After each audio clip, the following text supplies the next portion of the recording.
Everyone knows that carbon as a composite is composed of a carbon fiber and an epoxy matrix. And yet, there could be thousands of types of matrices one might use. In theory, even candle wax could be used to make carbon. Even so, it is epoxy resin that is commonly used. And my question is, why? First of all, let's make clear the importance of the matrix inside a composite. In fact, the matrix does all the dirty work. Because let's remember that the fiber does only one thing and does it well. It withstands a tensile load. All the rest is done by the matrix. It maintains the form, distributes the loads, and gives the chemical properties to the material. Therefore, let's try to understand why epoxy resin is commonly used with carbon.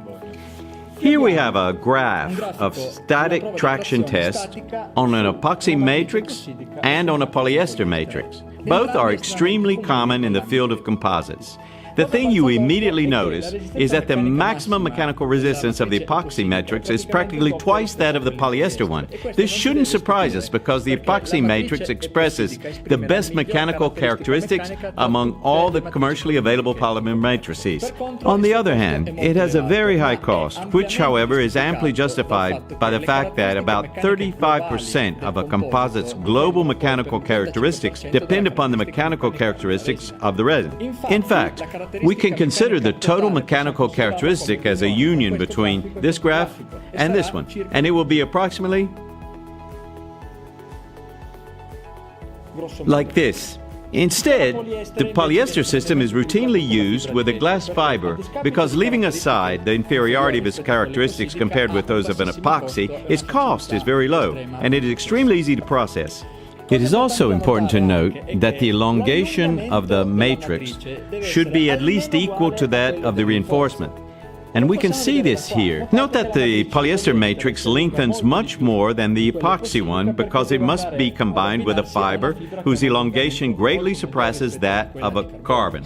Were it not so, the matrix would crack before the reinforcement could express its maximum mechanical characteristics. Therefore, we have understood that with the epoxy resin, we are going to maximize the mechanical characteristics of carbon as a composite. However, if we aren't interested only in the mechanical characteristic, but we need other particular characteristics as well, there are other types of resin and matrix systems that can be of interest.